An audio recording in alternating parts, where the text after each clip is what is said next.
আমরা সবাই জানি রমজান আমাদেরকে কয়েকটি জিনিস শেখায়। এখানে গুরুত্বপূর্ণ ওলেমা এবং মাশায়েখগণ আছেন, ওনারা এই জিনিসটা আরো ভালোভাবে বলতে পারবেন। আমি যতটুকু আমার অবস্থান থেকে আমি দেখেছি যে রমজান আমাদেরকে বোধহয় শিখায় সংযম হতে। রমজান আমাদেরকে শিখায় কিভাবে ধৈর্যশীল হতে। রমজান আমাদেরকে শিখায় কিভাবে আমরা মানবিক দৃষ্টিকোণ দিয়ে মানুষের পাশে দাঁড়াতে পারি। শুধু বোধহয় মানুষই নয়, আল্লাহর সৃষ্টি, প্রতিটি সৃষ্টির পাশে যাতে আমরা, যেহেতু আল্লাহ আমাদেরকে মানুষ সৃষ্টির সেরা জীব হিসাবে সৃষ্টি করেছেন, আমাদের দায়িত্ব নিশ্চয়ই প্রকৃতির যা কিছু আছে, যা যা আল্লাহর সৃষ্টি, সবই আল্লাহর সৃষ্টি, আমাদের আশেপাশে যা আমরা দেখি, যা আমরা যতটুকু জানি, সেই সৃষ্টিকে যতটুকু সম্ভব সৃষ্টির পাশে দাঁড়ানো, সেটিকে রক্ষা করা বা সেটিকে সহযোগিতা করা, সেটিকে যত্ন নেওয়া। সোজা কথা, রক্ষা আল্লাহই করবেন আল্লাহ সৃষ্টিকে, সেটিকে যত্ন নেওয়া, এটি আমাদের রমজান আমাদেরকে শেখায়। এখানে উপস্থিত সম্মানিত ওলেমা মাশায়েখগণ আছেন।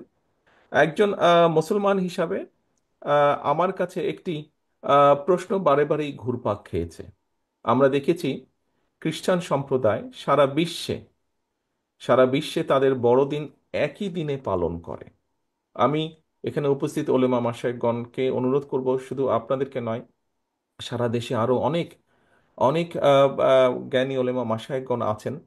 আমরা চিন্তা করে দেখতে পারি কিনা, আমরা আলোচনা করে দেখতে পারি কিনা যে বাংলাদেশের মানুষ সারা বিশ্বের মানুষের সাথে একই দিনে আমরা একসাথে রোজা এবং ঈদ পালন করতে পারি কিনা।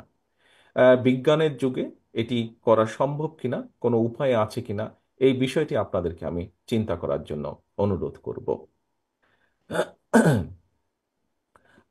আমরা আলোচনা শুরু করার আগেই আহ, একটি আয়াত শুনছিলাম কোরআনে, এবং সেই আয়াতের মূল বৈশিষ্ট্য হচ্ছে যে আমরা মানুষকে, আমাদের আশেপাশে যত আমাদের সহকর্মী, পরিবার, আত্মীয় স্বজন, বন্ধু বান্ধব যারাই আছেন, তাদেরকে সৎ কাজের জন্য উৎসাহ দেওয়া এবং অসৎ কাজে নিরুৎসাহিত করা। প্রিয় উপস্থিতিবৃন্দ, আমার মনে হয় এটি আমরা যদি করতে সক্ষম হই, যতটুকুই, যার যতটুকু অবস্থান থেকে যতটুকু আমরা করতে সক্ষম হই না কেন, তাহলে আমরা আমাদের যে প্রত্যাশিত সমাজ, আমাদের যে প্রত্যাশিত দেশ, এরকম একটি সমাজ এবং দেশ ধীরে ধীরে পর্যায়ক্রমিকভাবে গড়ে তুলতে সক্ষম হব।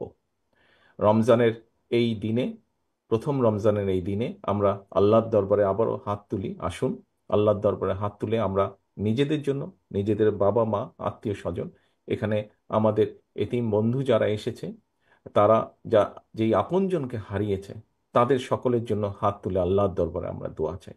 আল্লাহর দরবারে আমরা দোয়া চাই আমাদের এই যে প্রিয় মাতৃভূমি, যেটি আমাদের প্রথম এবং যেটি আমাদের শেষ ঠিকানা, সেই মাতৃভূমিকে যেন আল্লাহ একটি রহমত দেন, যে রহমতের কারণে আমরা প্রতিটা মানুষ, এই দেশের প্রতিটা মানুষ যাতে শান্তিতে আমরা থাকতে পারি, সেই রহমত যাতে আল্লাহ দেন, সেই তার জন্য আমরা আল্লাহর দরবারে হাত তুলে দোয়া চাই।